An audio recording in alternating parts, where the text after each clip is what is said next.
고등학교 내신은 교과서와 범위가 같을지라도 학교에 따라서 출제되는 문제 유형이 상당히 다르기 때문에 학교 선생님의 수업 필기 그리고 학교 기출 문제가 상당히 중요합니다. 이 두 가지를 기준으로 시험 범위에 해당하는 내용을 꼼꼼하게 암기한 이후에 많은 문제를 풀어봐야 하는데요. 내신은 최대한 많은 시간과 노력을 투자하는 사람이 이기는 게임이라고 할 수 있습니다. 그리고 틀린 문제를 점검하면서 본인이 부족한 부분을 채워나가는 시간이 반드시 필요하기 때문에 선생님과 함께 피드백하는 시간을 충분히 가져야 하겠죠? 내신은 앞에서도 말씀드렸듯이 학교 진도가 기준이 되고 암기가 핵심이 되는 시험입니다. 하지만 모의고사는 그렇지 않죠.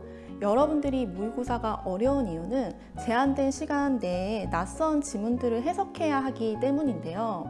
정해진 진도가 있는 것도 아니고 암기에만 의존할 수도 없기 때문에 내신과는 상당히 차이를 보인다고 할 수 있는데요.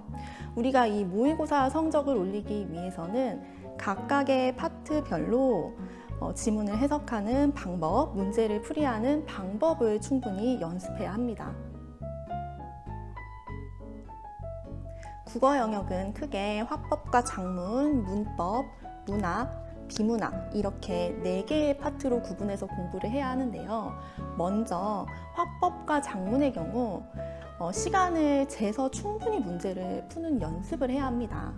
화법과 작문은 내용이 어렵지는 않지만 여러분들이 실수를 너무나도 많이 하는 파트이기 때문에 실전 연습이 가장 중요한 파트라고 할 수 있습니다.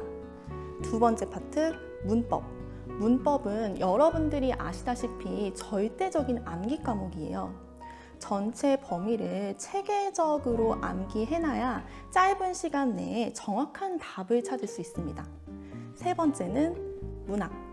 문학의 경우 현재 고3 학생들은 EBS 연계율이 상당히 높기 때문에 EBS에 수록된 작품들을 꼼꼼하게 암기해주는 것이 가장 중요한데요.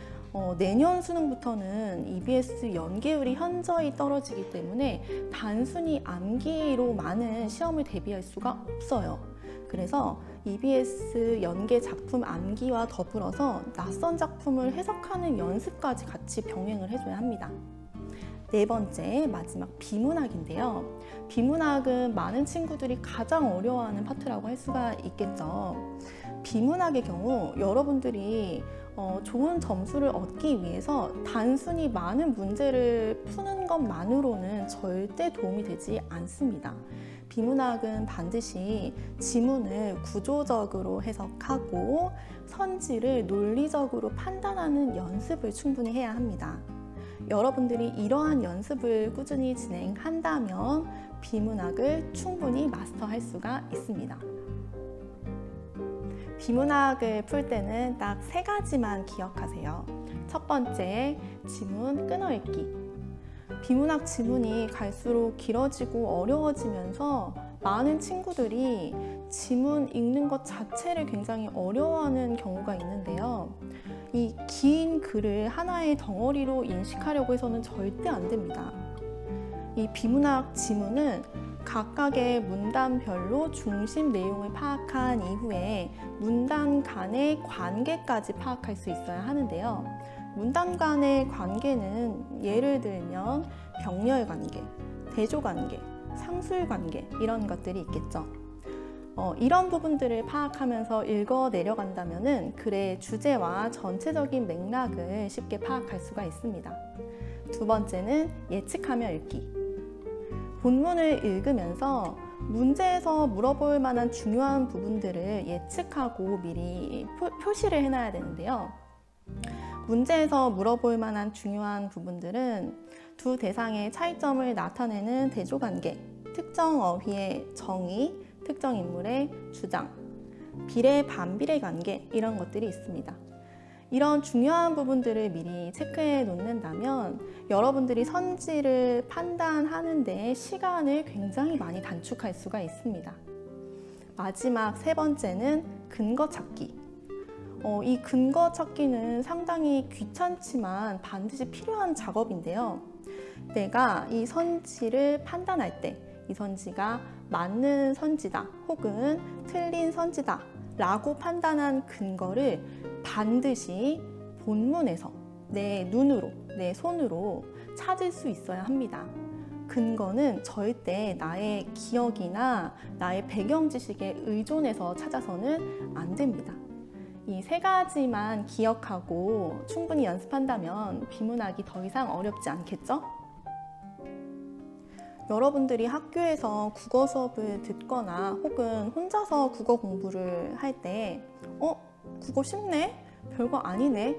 라고 생각하지만 막상 문제를 풀거나 시험을 보면 생각했던 만큼 점수가 안 나왔던 경험이 다 있을 텐데요. 나는 분명히 이 지문, 이 작품에 대한 해석이 이해가 안 되는 부분이 없었는데 왜 도대체 문제만 풀면 틀리는 걸까? 이런 고민 많이 해보셨을 거예요. 내용을 이해하는 것과 그 이해한 내용을 문제에 적용하는 것은 자연스럽게 이어지는 과정이 아닙니다. 이해와 적용, 이 두 가지를 연결하기 위해서는 학습과 훈련이 필요한데요. 이 부분은 단순히 문제를 많이 풀어본다고 해서 해결되는 부분이 아니에요. 바로 이 부분, 선생님이 여러분들이 가려운 이 부분을 긁어줄 건데요. 매주 쪽지 시험, 구두 시험, 그리고 상담을 통해서 개개인이 부족한 부분을 진단한 이후에 개개인에게 적합한 학습 방법, 즉 국어 공부의 이정표를 제시해 줄 겁니다. 이것은 천편일률적인 코칭이 아니라 실질적으로 여러분들의 실력을, 여러분들의 성적을 상승시킬 수 있는 코칭이 될 것입니다. 여러분들이 내신과 모의고사 두 마리의 토끼를 모두 잡을 수 있도록 선생님이 최선을 다해 이끌어 줄 테니까 여러분들은 복습과 숙제 이 두 가지만 열심히 해주시면 됩니다. 선생님만 믿고 따라오세요.